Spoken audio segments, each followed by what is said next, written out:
আপনারা যখন সরকারে ছিলেন তখন এই সংস্থাগুলোর পক্ষ থেকে আমরা শুনতাম যে সব রাজনৈতিক দল যদি নির্বাচনে অংশগ্রহণ করে তাহলে মানে অংশগ্রহণমূলক হওয়ার অন্যতম একটা মাপকাঠি হচ্ছে সব রাজনৈতিক দল। মেটিকুলাস ডিজাইন বলে একটা শব্দ আপনারা শুনেছেন না, তার একটা পার্ট এটা। বিপুল একটি জনগোষ্ঠী যাদের সমর্থন করে সেই জনগোষ্ঠীকে বাদ দিয়েই তারা নতুন একটা ডেফিনেশন তৈরি করার চেষ্টা করেছে। ডেফিনেশনটা কিন্তু নতুন না ডাক্তার হাবিব মিল্লাত, কারণ যখন আপনারা ক্ষমতায় ছিলেন এবং নির্বাচন হচ্ছিল তখন তৎকালীন প্রধানমন্ত্রী শেখ হাসিনা তিনিও কিন্তু এই সংজ্ঞাটাই ঠিক দিয়েছিলেন যে কোন দল অংশগ্রহণ করলো সেটা না করলো সেটা দেখার বিষয় না, যদি জনগণ অংশগ্রহণ করতে পারে, অবাধে ভোট দিতে পারে, তাহলে সেটাই হবে অংশগ্রহণ নির্বাচন, যেটি এখন বলছে ইউরোপীয় ইউনিয়ন, জাতিসংঘ। এইটা মানে প্রধানমন্ত্রী জননেত্রী শেখ হাসিনা বলেছেন কিনা জানি না, আপনি যেহেতু বলছেন বলেছেন। সেহেতু আপনি নিশ্চয়ই বাংলাদেশ আওয়ামী লীগ কিন্তু কোনো দলকে নির্বাচনে অংশগ্রহণ করা থেকে বিরত রাখার জন্য নির্বাচনের অংশগ্রহণ করতে দেবে না এ কথা কিন্তু কোনোদিন বলে নাই। জামাতকে এবং নির্বাচনে অংশগ্রহণ করতে দেয় না বাংলাদেশ আওয়ামী লীগ, তখন না না, জামাত নির্বাচনে অংশগ্রহণ করেছে আওয়ামী লীগ নির্বাচন সময়। করেছিল ধানের শীষে। তাদের না, তাদের প্রতীক নিবন্ধন ছিল, জি প্রতীক তাদের স্থগিত। নিবন্ধন ছিল না, কিন্তু রাজনীতি তারা করেছে। তারা জামাতে কিন্তু ইসলাম হিসেবে নিবন্ধন রাজনীতি। স্থগিত থাকলে ভোট করবে কি করে তাদের প্রতীকে, তাই না? জামাত ভোট করবে কি করে? না, আওয়ামী লীগ যদি নিবন্ধন স্থগিত থাকে এখন তো আওয়ামী লীগ নির্বাচন করতে পারে যদি আওয়ামী লীগের রাজনৈতিক কর্মকাণ্ড করতে দেওয়া হয়। একসময় খুব ভাইরাল হল না যে কেন দাঁড়িয়ে আছেন ভোট কেন্দ্রে, খুশিতে ঠেলায় ঘুরতে দাঁড়িয়ে আছে আর কি এখানে।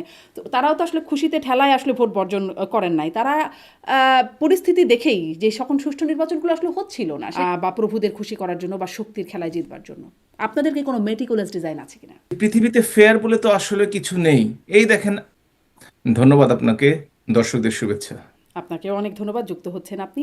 আমি শুরু করব আপনার কাছে, যেহেতু আপনি আওয়ামী লীগ সরকারের সময় আপনি পররাষ্ট্র মন্ত্রণালয় সম্পর্কিত স্থায়ী কমিটির সদস্য ছিলেন এবং এখনও বিভিন্ন আন্তর্জাতিক তৎপরতা আপনার মাধ্যমে হয় আওয়ামী লীগের হয়ে আপনি করেন, সেহেতু আপনার কাছে বিশেষ করে কিছু আন্তর্জাতিক প্রসঙ্গগুলোই আনবার চেষ্টা করব, কিছু লোকাল প্রসঙ্গ হয়তো আসবে। যে সম্প্রতি আমরা দেখলাম ইউরোপীয় ইউনিয়নকে সাংবাদিকরা প্রশ্ন করেছিল যে অংশগ্রহণমূলক নির্বাচন বলতে তারা কি বোঝাচ্ছে, তখন বলছেন যে সব শ্রেণী পেশা, নারী পুরুষ থেকে সব শ্রেণী পেশার নাগরিকরা যদি ভোট দিতে পারেন তাহলেই সেটি অংশগ্রহণমূলক নির্বাচন বলে তারা গণ্য করছেন। তার কয়েক মাস আগে জাতিসংঘের কাছ থেকেও এরকমটা একই রকম একটা সংজ্ঞা পেয়েছিলাম, অংশগ্রহণমূলক নির্বাচন বলতে তারা বোঝাচ্ছে সব সেক্টরের নাগরিকরা যদি ভোট দিতে পারেন তাহলেই সেটি অবাধে ভোট দিতে পারলেই অংশগ্রহণমূলক নির্বাচন। যেখানে আপনারা যখন সরকারে ছিলেন তখন এই সংস্থাগুলোর পক্ষ থেকে আমরা শুনতাম যে সব রাজনৈতিক দল যদি নির্বাচনে অংশগ্রহণ করে তাহলে মানে অংশগ্রহণমূলক হওয়ার অন্যতম একটা মাপকাঠি হচ্ছে সব রাজনৈতিক দল অংশগ্রহণ করতে পারে। এখন আসলে সংখ্যাটা বদলে গেল নাকি, মানে কেন বদলালো? মেটিকুলাস ডিজাইন বলে একটা শব্দ আপনারা শুনেছেন না, তার একটা পার্ট এটা। কারণ আজকে দেখেন, ইউরোপিয়ান ইউনিয়ন বলেন, জাতিসংঘ বলেন, তারা বলছে ধর্ম বর্ণ নির্বিশেষে গোষ্ঠী নিগোষ্ঠী উপজাতি সবাই যদি ভোট দিতে পারে তাহলে সেটা পার্টিসিপেটরি ইলেকশন হলো। কিন্তু যদি তাদের ডেফিনেশনে পার্টিসিপেটরি ইলেকশন ধরে থাকেন তাহলে বলা হয়ে থাকে যে কাউকেই বঞ্চিত করা যাবে না নির্বাচন থেকে। এবং যে নির্বাচনে আওয়ামী লীগ, জাতীয় পার্টি বা ওয়ার্কার্স পার্টি, জাসদ, এই সমস্ত দলগুলো কেউ কেউ কোনো পার্টি নির্বাচনে অংশগ্রহণ করার সুযোগ পাচ্ছে না, আর কেউ কেউ অনুকূল পরিবেশ থাকার জন্য নির্বাচনে অংশগ্রহণ করতে পারছে না। অর্থাৎ বিপুল একটি জনগোষ্ঠী যাদের সমর্থন করে সেই জনগোষ্ঠীকে বাদ দিয়েই তারা নতুন একটা ডেফিনেশন তৈরি করার চেষ্টা করেছে। এটা আসলে হয়ে থাকে এ কারণেই যে পৃথিবীতে ফেয়ার বলে তো আসলে কিছু নেই। এই দেখেন, আমেরিকা ভেনেজুয়েলার প্রেসিডেন্টকে ধরে নিয়ে চলে আসলো। এই দেখেন, ইরানে আক্রমণ করার চেষ্টা চলছে, অর্থাৎ জোর যার মুল্লুক তার, এই অবস্থায় দেশটি চলছে এখন। আর বাংলাদেশের ক্ষেত্রে ছোট দেশ হওয়ার কারণে পরাশক্তিরা যেভাবে চালাতে চায় বাংলাদেশের ডক্টর ইউনূসের পুতুল নাচের সরকার সেভাবেই চলেন। জি। এবং আপনি যদি খেয়াল করে দেখে থাকেন, তারা কিন্তু প্রথমে নির্বাচন দিতে চায় না, এখন নির্বাচন দেওয়ার জন্য একদম অস্থির হয়ে গেছে। অস্থির হওয়ার কারণটি হচ্ছে তারাও বুঝতে পারছে যে বাংলাদেশের এই 55 বছরের ইতিহাসে এরকম দুর্বল সরকার কখনো দেখা যায় নাই, এরকম অযোগ্য সরকারও কখনো দেখা যায় নাই। এবং আইন শৃঙ্খলা পরিস্থিতি হচ্ছে 55 বছরের মধ্যে সবচেয়ে তলানিতে। আপনি গতকালকে একটা রিপোর্ট দেখছিলাম যে গত 16 মাসে 113টি মাজার ভাঙা হয়েছে, গত 6 মাসে 116 জন সংখ্যালঘু মানুষকে হত্যা করা হয়েছে। এর আগে আমরা দেখেছি বিভিন্ন রিপোর্টে যে 600-700 মানুষ এই সরকার ক্ষমতায় নেওয়ার পর মব লিঞ্চিংয়ে, মব ভায়োলেন্সে নিহত হয়েছে। আপনি একটা কথা চিন্তা করে দেখেন, এই নিয়ে কিন্তু কোনো বড় ধরনের মানবাধিকার সংস্থা হয়তো দুই একটা বিবৃতি দিতে পারে, কিন্তু বড় কিন্তু কিছু করেনি। জি, কিংবা আমি কেন বড় কিছু কিছু করে নাই সেই প্রসঙ্গগুলো আসবো। কিন্তু আপনি বলছেন যে আসলে এই যে নতুন ডেফিনিশনটা কিন্তু নতুন না ডাক্তার হাবিব মিল্লাত। কারণ যখন আপনারা ক্ষমতায় ছিলেন এবং নির্বাচন হচ্ছিল তখন তৎকালীন প্রধানমন্ত্রী শেখ হাসিনা তিনিও কিন্তু এই সংজ্ঞাটাই ঠিক দিয়েছিলেন যে কোন দল অংশগ্রহণ করলো সেটা না করলো সেটা দেখার বিষয় না। যদি জনগণ অংশগ্রহণ করতে পারে, অবাধে ভোট দিতে পারে তাহলে সেটাই হবে অংশগ্রহণ নির্বাচন, যেটি এখন বলছে ইউরোপীয় ইউনিয়ন, জাতিসংঘ। অর্থাৎ যদি জননেত্রী শেখ হাসিনাকে তারা ফলো করেন তাহলে তাদেরকে ধন্যবাদ জানাই, কিন্তু প্রত্যেকটি আপনারা কি আপনাদের সেই ডেফিনেশনে স্ট্যান্ড করছেন? আমি শেষ করে নেই, প্রত্যেকটি এই ধরনের আন্তর্জাতিক সংগঠনের একটা রুলস অফ ল আছে, প্রসিডিওর আছে, যারা সেটা সর্বত্র সারা পৃথিবীর জন্য মেনে নেওয়ার কথা তাদের। আপনাকে একটা জাস্ট ছোট্ট একটা উদাহরণ দিই। সেটি হচ্ছে যে হিউম্যান রাইটস যে কমিশন আছে, United Nations human rights commission, গত বছর 12ই ফেব্রুয়ারিতে একটি রিপোর্ট বের করেছিল। তাতে বিভিন্ন প্রকার অসঙ্গতি আছে, যেখানে 1400 মানুষ হত্যার কথা বলা হয়েছে, যেখানে সরকার হিসাবে 832 জন, কিংবা জামাতের ওয়েবসাইটে আমি দেখলাম 804 জন, কিংবা বিভিন্ন জায়গা থেকে দেখা যায় যে এটার সময়টা অনেক বেশি লম্বা। 5ই আগস্টের পরে জননেত্রী শেখ হাসিনা যখন ক্ষমতা নেয় সেই সময়টিতে হত্যা করা হয়েছে। সুতরাং তারা সেটাকে 1400 হিসাবে কিন্তু এস্টাবলিশ করতে পেরেছে একটা মিথ্যা কথাকে। তারা লিখেছে কি, অ্যাজিউম অ্যাজ ম্যানি অ্যাজ 1400। কিন্তু তারা যখন রিপোর্টটি শুরু করেছে প্রথমে একটা ফুটনোট দিয়ে রেখেছে তারা ছোট করে, this publication was not didn't follow the regulation of United Nations organisations editorial policy. তার অর্থ হচ্ছে তারা ইউনাইটেড নেশনসের একটা সংগঠন, অথচ তারা এডিটোরিয়াল পলিসি মানছেন না। এই হচ্ছে যখন পশ্চিমা দেশগুলো, বিশেষ করে শক্তিশালী পশ্চিমা দেশগুলো, নিজেরা যেটাকে নিজের স্বার্থে যেটা সবচেয়ে ভালো মনে করে সেটাকেই তারা করে থাকে। যেমন ধরেন এখন চট্টগ্রাম পোর্টকে ছেড়ে দেওয়া হলো, বন্দরকে বন্দরকে ছেড়ে দেওয়া হয়েছে, সাথে সাথে স্থল বন্দরকেও ছেড়ে দেওয়া হচ্ছে। করিডোর নিয়ে কথা হচ্ছে, সেন্ট মার্টিনে যেতে ভোটার আইডি লাগে, ন্যাশনাল আইডি লাগে। এই প্রেসক্রিপশন অনুযায়ী যে সরকার চলবে, সেই সরকারের জন্য যেটি সুবিধা হয় সেটি তারা করার জন্য প্রভোগ করবে। কিন্তু একটা কথা তারা জানে না, আমরা যেমন এক সময় আমাদের জনপ্রিয়তা কম থাকার কারণে 2024 সনে আমাদেরকে পতন হয়েছে, আমরা আমরা সরকার থাকতে পারি নাই। তারা যে কাজটি করছে তাদেরকেও এর চেয়ে ভয়ানক বা ভয়াবহ পরিণতি অবশ্যই তাদেরকে গ্রহণ করতে হবে, এবং ইতিহাস এটাই বলে, এবং এই ইতিহাস থেকে এই যে আমরা ইতিহাস বিরত যে না। এটাই বলে সেটা আসলে ক্ষমতায় থাকলে কি বোঝা যায় না? মানে আপনারাও ঠিক বুঝতেন না, এখনো আপনি বলছেন যে তারা বুঝতে পারে নাই। মানে এটা কি ক্ষমতায় থাকলে বোঝা যায় না? ক্ষমতায় থাকলে আসলে বোঝা গেলেও মেনে নেয় না। আর দ্বিতীয়টি হচ্ছে, এই যে ডক্টর ইউনূস যিনি অন্তর্বর্তীকালীন সরকারের প্রধান, তিনি লোভী, তিনি স্বার্থপর, সেগুলো আছে, তিনি চতুর আবার।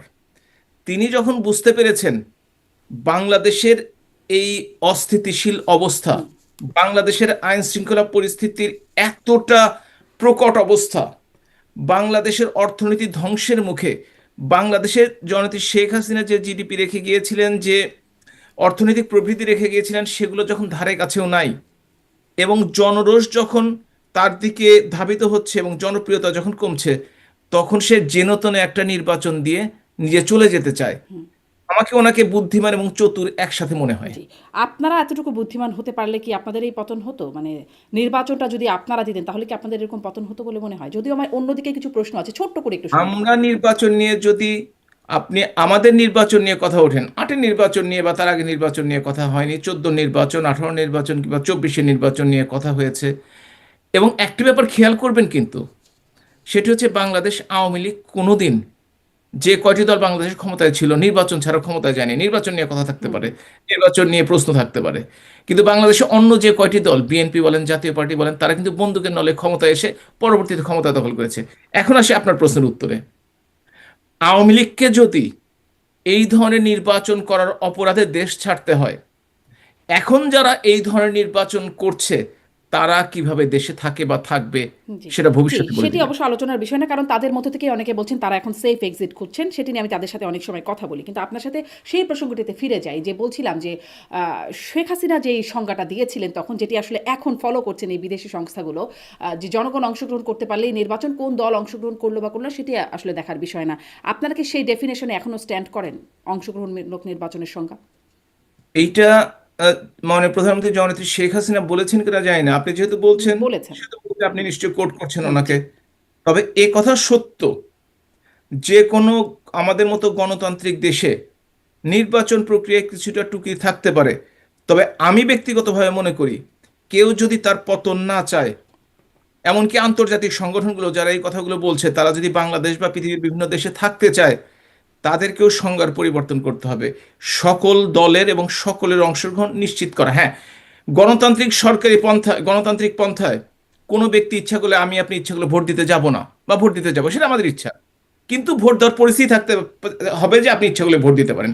তেমনি যদি কোনো দল ভোট বর্জন করে বা ভোট প্রতিহত করার কথা চিন্তা ভাবনা করে, প্রতিহত করা তো অগণতান্ত্রিক পন্থা, সেটা বাদই দিলাম।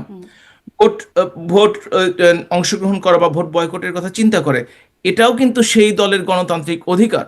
এবং সেই গণতান্ত্রিক অধিকার যদি তারা প্রয়োগ করে, তাহলে কিন্তু তাহলে কিন্তু তাদেরকে বা যারা নির্বাচন করছে তাদেরকে দোষ দেওয়া যাবে না। তবে নির্বাচন থেকে এই যে আওয়ামী লীগের মতো করে যদি কাউকে বাইরে রাখে, অন্যায়ভাবে কার্যক্রম নিষিদ্ধ করে, কিংবা আইনগত ভিত্তি না থাকা সত্ত্বেও রেজিস্ট্রেশন স্থগিত করে রাখে, তাহলে কিন্তু সেই দোষটা যারা করছে তাদের উপর চাপবে।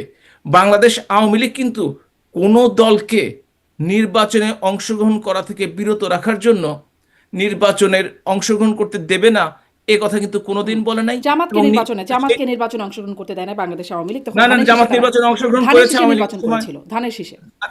তাদের না, তাদের প্রতীক নিবন্ধন ছিল, জি, প্রতীক স্থগিত। তাদের নিবন্ধন ছিল না, কিন্তু রাজনীতি তারা করেছে। তারা জামাতে কিন্তু ইসলাম হিসেবে নিবন্ধন রাজনীতি। স্থগিত থাকলে ভোট করবে কি করে তাদের প্রতীকে, তাই না? জামাত ভোট করবে কি করে?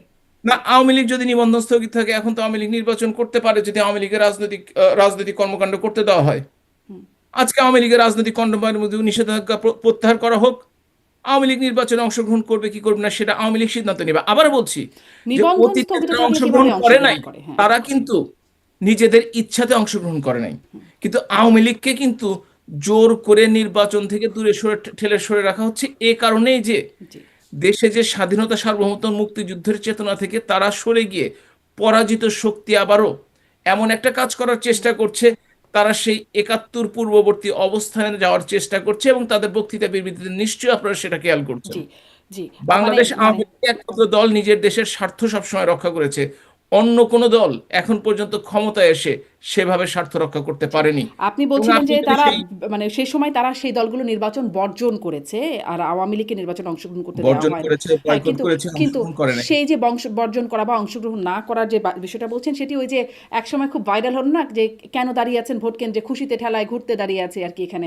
তো তারাও তো আসলে খুশিতে ঠেলায় আসলে ভোট বর্জন করেন নাই। তারা পরিস্থিতি দেখেই যে সকল সুষ্ঠু নির্বাচনগুলো আসলে হচ্ছিল না সেটি, মানে তখন আবার আন্তর্জাতিক সংস্থাগুলো খুব কিন্তু এই বিষয়ে বলছিল যে সুষ্ঠু নির্বাচন হচ্ছে না, সেই অবস্থায় তারা বর্জন করেছে।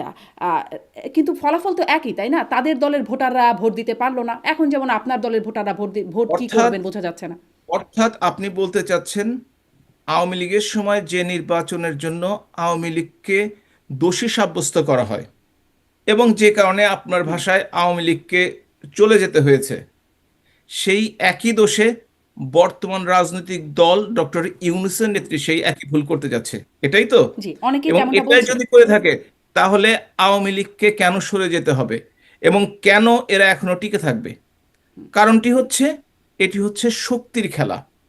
যখন বিদেশি শক্তি কাউকে সমর্থন করে, যখন দেশীয় কিছু সমর্থন পায়, এবং যখন আইন শৃঙ্খলা বাহিনী বাংলাদেশে কাউকে সমর্থন করে, তখনই কিন্তু ক্ষমতার পট পরিবর্তন করে। বাংলাদেশের 55 বছরের ইতিহাসে আপনি একটা ব্যাপার খেয়াল রাখবেন, যে যত রাস্তায় আন্দোলন করে থাকুক না কেন যে কোনো দল, ক্ষমতার কিন্তু পরিবর্তন হয় নাই। যখন উত্তরপাড়া থেকে সামরিক বাহিনী বন্দুকের নলটি ঘুরিয়ে নিয়েছে, তখনই সরকারের পরিবর্তন হয়েছে। সেটা 75-এর 15ই আগস্ট বলেন, জিয়াউর রহমান হত্যাকাণ্ড বলেন, জেনারেল এরশাদের পদত্যাগ বলেন, কিংবা 24-এর এই গণ আন্দোলনের কথা বলেন, যখন বাংলাদেশের সামরিক বাহিনী সরকারের পক্ষ থেকে সমর্থন প্রত্যাহার করে নেয় তখনই সরকারের পতন ঘটে। আন্দোলনে বাংলাদেশে এখন পর্যন্ত কোনো সরকারের পতন আচ্ছা, ঘটে নাই, সরকারের এবং আপনাদের বাংলাদেশের সরকার মতো থেকে দেশে সমর্থন এই কেন ধরনের প্রত্যাহার সম্ভাবনা করে কম। নিয়েছিল সেনাবাহিনী? জি, বুঝতে মানে পারিনি। আপনাদের সরকারের কাছ থেকে মানে সমর্থনটা প্রত্যাহার কেন করে নিয়েছিল সেনাবাহিনী? প্রথমত মেটিকুলাস ডিজাইন দিয়ে কিন্তু আমি শুরু করেছি। হুম, আপনার নিশ্চয়ই মনে আছে ভলকার টুর্ক, মনে আছে।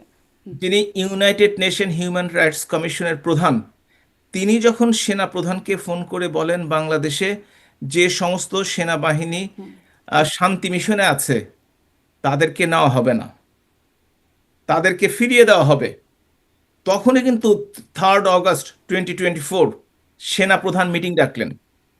কারণ আন্তর্জাতিক মহল তাকে চাপ দিয়েছে। আজকে রাতে, হুম। এই যে এখন বা আজকে কালকে সকালবেলা যদি আর্মিকে আবারও চাপ দেওয়া হয় এই সরকারকে সরিয়ে দাও, এই সরকারের পক্ষে থাকার দরকার নেই, দেখবেন এই বাংলাদেশ আওয়ামী লীগ সেই ফিরে আসবে বাংলাদেশে এবং রাজপথ দখল করে নিবে, কেউ ঠেকাতে পারবে না। বন্দুকের নল যখন এইভাবে দেশকে শাসন করে, আপনি আরেকটা জিনিস খেয়াল করে দেখেন, সেটি হচ্ছে যে তার মানে কি শুধুমাত্র আসলে একটা জিনিস একটু ক্লিয়ার হই, তাহলে আসলে এত জনগণের আন্দোলন সংগ্রাম এগুলো কিছু ব্যাপার না, বন্দুকের নল যেদিকে ঘুরছে বা আন্তর্জাতিক চাপ যখন যাচ্ছে সেই উত্তরপাড়ায় তখনই আসলে সব কাজ হয় বাংলাদেশে? অন্তত বাংলাদেশের 55 বছরের ইতিহাসে সেটি ঘটেছে এবং আচ্ছা, সেটি স্পষ্ট। আচ্ছা, তবে হ্যাঁ, এটাও বলা হয় যে ধরেন আপনি বলছিলেন না যে আন্তর্জাতিক চাপ, ভলকার তুর্কের সেই বক্তব্য যে জাতিসংঘ মিশন বাংলাদেশকে বন্ধ করে দেওয়া হবে। যখন আমেরিকা আসলে স্যাংশন দিল বাংলাদেশের আইন শৃঙ্খলা বাহিনীর সেনাবাহিনীর সদস্যদের উপরে, কয়েকজনের বিরুদ্ধে যখন দিল, তখন আসলে সরকার কিছু করতে পারে নাই। অতএব সরকার তাদেরকে মানে আওয়ামী লীগ তাদেরকে কোনোভাবেই প্রোটেক্ট করতে পারছে না। আবার অন্যদিকে আন্তর্জাতিক চাপ যদি আরও বাড়ে তাদের উপরে, এরকম কি একটা ব্যাপার, মানে আওয়ামী লীগ ওইখানেও একটা জায়গায় ধরা কি খেয়ে গিয়েছিল? আসলে তো রাজনীতি, বাংলাদেশের রাজপথের রাজনীতি ধরেন ইনফ্লুয়েন্স করে 30-35%, বাকি 65-70% বিদেশি সামরিক বাহিনী, এগুলো মিলিয়ে কিন্তু আসলে আপনারা মনে করেন না যে রাজপথে আন্দোলন করলে সরকারের পতন ঘটবে কিংবা রাজপথে আন্দোলন করতে না পারলে হুম, সরকারের পতন ঘটবে না। আপনি যে কথাটি বলেছেন স্যাংশন দিয়েছিল, যে অপরাধের কারণে আওয়ামী লীগের সময় স্যাংশন দেওয়া হয়েছে, কয়েক গুমের কথা বলা হয়, হুম, আইন বহির্ভূত হত্যাকাণ্ডের কথা বলা হয়। এই সরকারের সময় এখন পর্যন্ত 85 জনকে আইন বহির্ভূতভাবে হত্যা করে হয়েছে, স্যাংশন তো দেখতে পাচ্ছি না। কারণ হচ্ছে যে স্টার্লিং থেকে শুরু করে পোর্ট পর্যন্ত যদি দিয়ে সন্তুষ্ট রাখা যায়, আজকালকার রাজনীতি আন্তর্জাতিক বাণিজ্যের রাজনীতি, এটা হচ্ছে তেলের রাজনীতি, গ্যাসের রাজনীতি, কিংবা যে দেশের যে সম্পত্তি রয়েছে সেটি দেওয়ার রাজনীতি, এবং সেটি দিয়ে যদি প্রভুদের খুশি রাখতে পারে তাহলে এই সব দেশে রাজনীতি করা সম্ভব হয়। তাহলে কি কিন্তু আপনারা প্রভুদের পার্লামেন্টে খুশি রাখতে দাঁড়িয়ে কিন্তু পেরেছিলেন বলে, কিন্তু আপনারা আপনারা পার্লামেন্টে আসলে দাঁড়িয়ে খুশি যদি রাখতে কেউ, পেরেছিলেন বলেই কি এই মানে এতগুলো বছর, প্রায় 15 বছরের উপরে, 17 বছরের মতো সময় নির্বাচন যেমন তেমন দিয়ে হলেও টিকেছিলেন? এটা একটু উল্টোভাবে আপনি বলেন। না টেকার কারণটা হচ্ছে পার্লামেন্টে দাঁড়িয়ে বঙ্গবন্ধু কন্যায় বলার সাহস পেয়েছিলেন যে চট্টগ্রামের একটা অংশ নিয়ে, মিয়ানমারের একটা অংশ নিয়ে একটি খ্রিস্টিয়ান রাজ্য গঠনের চেষ্টা করা হচ্ছে, করিডোরের কথা বুকে সাহস নিয়ে দাঁড়িয়ে বলেছিলেন তিনি। এখন এই জন্য সেই হয়তো সাহসটা কই তাকে গেল? বা মানে এখন সেই সাহসটা কই গেল? আমি এই কথাটা কেন জিজ্ঞাসা করছি ডাক্তার হাবিবে মিল্লাহ, যে কতগুলো সাক্ষাৎকার যে দিলেন সাবেক প্রধানমন্ত্রী শেখ হাসিনা এক নাগাড়ে বিভিন্ন আন্তর্জাতিক গণমাধ্যমে, তখন তিনি বলছেন যে মার্কিনিরা বা আমেরিকা যে সরকার পতনের মানে আওয়ামী লীগ সরকার পতনের জন্য দায়ী, এটা তিনি মনে করেন না, এর কোনো প্রমাণ নাই। এরকমটা তিনি এখন এসে বলছেন। আমি কয়েকদিন ধরে এটা নিয়ে প্রশ্নও করছিলাম যে এরকম একটা রাজনৈতিক একটা মানে বক্তব্যের একটা পল্টি হলো কিনা এখানে, যে যেখানে তিনি একবার না একাধিকবার এই কথাটা বলেছেন যে যদি সেন্ট মার্টিন দিয়ে দিতে পারতাম, যদি ঘাঁটি করতে দিতাম, তাহলে আমার ক্ষমতায় থাকতে কোনো সমস্যা হতো না। কিন্তু এখন বলছেন যে এরকম কোনো প্রমাণ নাই যে মার্কিনিরা এটা করেছেন। আপনি দেখেন, উনি যে প্রথমে বলেছেন সেন্ট মার্টিন দিয়ে দিতে পারলে বা ঘাঁটি করতে দিলে আমরা ক্ষমতায় থেকে যেতে পারতাম, এ কথা কিন্তু সংসদে বারবার দাঁড়িয়ে বলেছেন এবং বিভিন্ন সংবাদ সম্মেলনেও বলেছেন, এটা নিয়ে স্পষ্ট। এবং সেজন্যই আমেরিকার ডিপ স্টেট এবং দেশীয় ষড়যন্ত্রকারীরা মিলে, ওই যে আপনার খেয়াল আছে যে একটি এনজিও ইউএস এইডের মাধ্যমে 29 মিলিয়ন সরাসরি, 21 মিলিয়ন পাশ দিয়ে দিয়ে আন্দোলনকে চাঙ্গা করা হয়েছে, নিশ্চয়ই খেয়াল আছে আপনার। নেত্রী পরবর্তী যে কথাটি বলেছেন, তিনি বলেছেন প্রমাণ নেই, আপনি আমি ষড়যন্ত্র করব, কে প্রমাণ দিতে যাবে? সেই কথাটি তিনি হয়তো বলেছেন, কিন্তু এ কথা তো সত্য। ইউএসএ টাকা দিয়েছে, কিন্তু ভলকার তিনি টার্ক ফোন নিজেই তো করেছে। প্রমাণ নাই কেন? তিনি যদি সেটা এরকমটা যদি হয়ে থাকে, তিনি যা বলেছেন তার কাছে সাদা চামড়ার কে এসে বলেছিলেন যে সেখানে ঘাঁটি করতে দেবার কথা বা খ্রিস্টান রাজ্যের কথা করতে দেবার কথা, তো সেটা তো কিংবা তিনি নাইনটি নিজেই তো সিক্স প্রমাণ। কিংবা 96-এ তিনি বলেছিলেন 2001-এ ক্ষমতায় আসতে পারে নাই এ কারণে যে আমি বাংলাদেশের গ্যাস দিতে রাজি হই নাই। মনে আছে নিশ্চয়ই আপনার তাহলে কথা। প্রমাণ নাই বলছেন কেন? মানে তাহলে এই অবস্থানে না, গেলেন কেন সরকার যিনি, সরকার যে মার্কিনীদের কোনো সরকার ভূমিকা নাই? পরিবর্তনের কথা বলা হয়েছে, তিনি বলেছেন তাকে যে চলে যেতে হয়েছে এইটুকুতে, কিন্তু তারা যে এর সাথে অবশ্যই তাদের একটা সংযোগ রয়েছে এ নিয়ে আমার মনে কোনো সন্দেহ নেই আসলে। তাহলে তিনি কেন অবস্থানটা পরিবর্তন করলেন, এটা আমি মানে বুঝতে পারি না। আমি বিভিন্ন সময় তিনি জিজ্ঞাসা করছি। হয়তো আমাদের চেয়ে বেশি বুঝেন ডেফিনেটলি, এবং তার কাছে খবর আমাদের চেয়ে অনেক বেশি, এবং হয়তোবা সেজন্যই তিনি নাকি কথাই আসলে বলেছেন। আপনি যে একটু আগে বলছিলেন না, বিদেশি প্রভুদের খুশি করে থাকতে পারলে এখানে আবার নতুন কোনো সমীকরণ তৈরি হচ্ছে যার কারণে বক্তব্যের পরিবর্তন হচ্ছে? রাজনীতিতে সমীকরণের শেষ নাই। আর মনে রাখবেন, আওয়ামী লীগের মতো দলকে বাদ দিয়ে নির্বাচন করলে বা নির্বাচন করার চেষ্টা করলে বা নির্বাচন করে ক্ষমতায় গেলে, দেশে একটু স্বাভাবিক পরিস্থিতি ফিরে আসলে, এই মব সন্ত্রাস কমলে, এই চাঁদাবাজি কমলে, এই ধরনের অত্যাচার কমলে, বাড়ি পোড়ানো থেকে বাইরে থেকে প্রায় 2 কোটি মানুষ গৃহহারা, তারা ঘরে ফেরার সুযোগ পেলে আওয়ামী লীগ ঘুরে দাঁড়াবে এবং যে কোনো সরকারের পক্ষেই রাজপথ দখলে রাখা সত্যিকার অর্থে কঠিন হয়ে যাবে। জি। আর তারা যারা আওয়ামী লীগ বিরোধী একসময় রাজনীতি করতো, জামাত বা বিএনপি, তারা ক্ষমতার লোভে একে অপরের প্রতিদ্বন্দ্বী হয়ে গেছে। এটা আওয়ামী লীগের জন্য একটা বিরাট সুযোগ। আগে তারা একসাথে ফাইট করতো, এখন তারা নিজেরা নিজেরা ফাইট করছে। সুতরাং এখানে তৃতীয় পক্ষ হিসেবে তাদের পরাজিত করা খুব একটা বড় ব্যাপার নয়, বিশেষ করে যে দলটি 76 বছরের পুরনো এবং প্রায় 2/3 সময় ক্ষমতার বাইরে ছিল, বিরোধী দল থেকে রাজনীতি করেছে। সুতরাং সেই তারা রাজনৈতিক নিজেরা নিজেরা ফাইট করছে, এটা যেমন ঠিক, আবার তারা আবার ঐক্য মতের সরকারের কথা বলছে, কখনো জাতীয় সরকারের কথা বলছে। আচ্ছা, কিন্তু এই প্রসঙ্গটাতে আমি আসতে চাই না। আপনি বলছেন আওয়ামী লীগকে বাদ দিয়ে যে নির্বাচনটা, আপনি বলছেন যে সেটি হলে কি হবে সেটি বলছেন, কিন্তু ধরেন আমি আবারও সাবেক প্রধানমন্ত্রী শেখ হাসিনা তিনি 24-এর নির্বাচনের পরে বলেছিলেন যে 75-এর পর, আমি কোট করি, 1975-এর পর সবচেয়ে অংশগ্রহণমূলক এবং প্রতিযোগিতাপূর্ণ নির্বাচন হয়েছে 24-এর 7ই জানুয়ারি। এটি মানে 75-এর পর, অর্থাৎ প্রায় অর্ধ শতাব্দীর সবচেয়ে সেরা নির্বাচন তিনি বলছেন যে 24-এর 7ই জানুয়ারি। আর এখন ডক্টর ইউনূস বলছেন শতাব্দীর সেরা নির্বাচন হবে এবারে, সেটা আওয়ামী লীগকে বাদ রেখে। মানে অর্ধ শতাব্দীর সেরা নির্বাচন আপনারা উনি কি করেছিলেন আর শতাব্দীর সেরা নির্বাচন দুজনেই কি সে সময় ক্ষমতায় ছিলেন বা আছেন? কোন দুজনেই? হ্যাঁ, হ্যাঁ, মানে হ্যাঁ, যখন শেখ হাসিনা বলেছেন তিনি ক্ষমতায় ছিলেন, এখন ডক্টর ইউনূস ক্ষমতায় আছেন বলছেন। সুতরাং ক্ষমতায় থাকলে ক্ষমতার চেয়ারটা একটু অন্যরকম থাকে, কথাবার্তা একটু অন্যরখুম হয়ে যায়। আচ্ছা, মানে দোষটা ব্যক্তির না, ক্ষমতার। ক্ষমতার আসলে। আচ্ছা। এবং ডক্টর ইউনূসের মতো লোক দেখেন না কিভাবে ইউনিভার্সিটি গুলোতে যে হাসি খুশি মুখে হাত নেড়ে পা নেড়ে চোখ নেড়ে কি সুন্দর বক্তৃতা করতো। উনি এখনো সেই মুডেই আছেন। আর ক্ষমতা থাকার কারণে কখন কি বলেন, তিনি তো বলেছেন আল্লাহ তাআলা আছে, তার উপরেও কেউ আছে, তাকে সন্তুষ্ট করতে চাই।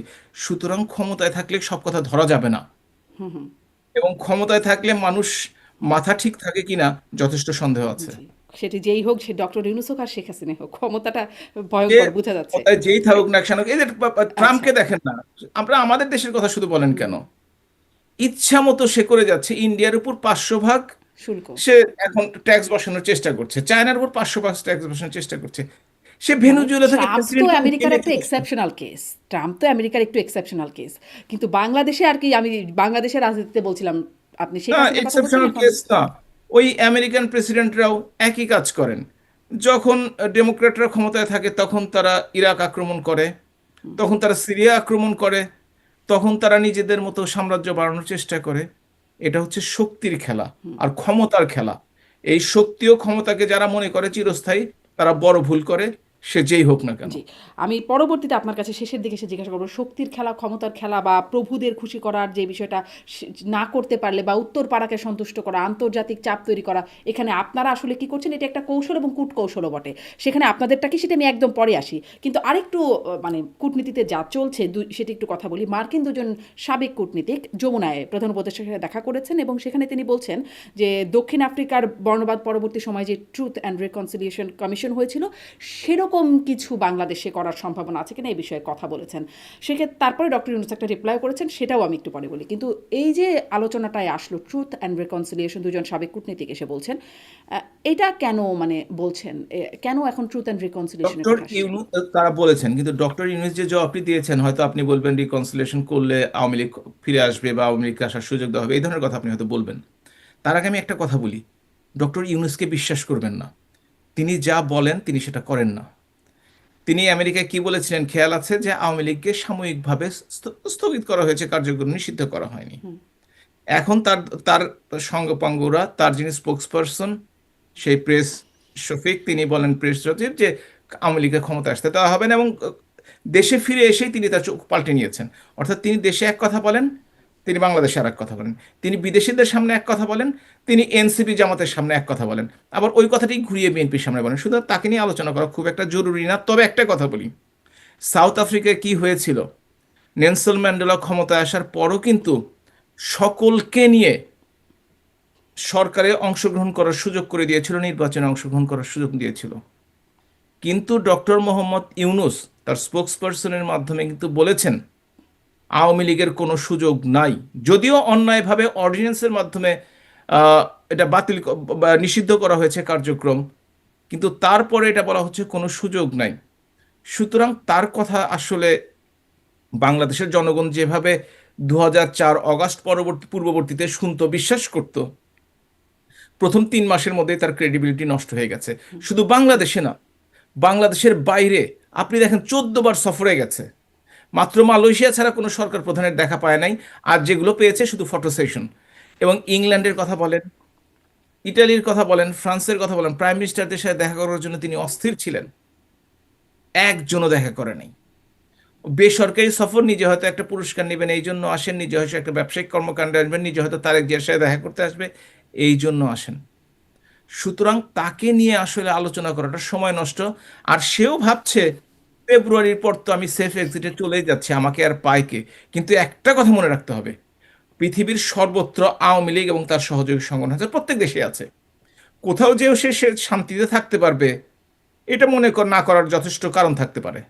মানে কি হবে, ওই যে যেমন জাতিসংঘ সফরে আসছিলেন তখন যেমন ডিম মারা হয়েছিল বা গালাগালি, সেরকম কিছু আওয়ামী লীগ করবে তাকে নিয়েও? না, তাকে বিচারের আওতায় আনার চেষ্টা করবে। যেমন হেগে একটা কোর্ট আছে, সেইখানে অলরেডি পিটিশন জমা দেওয়া হয়েছে।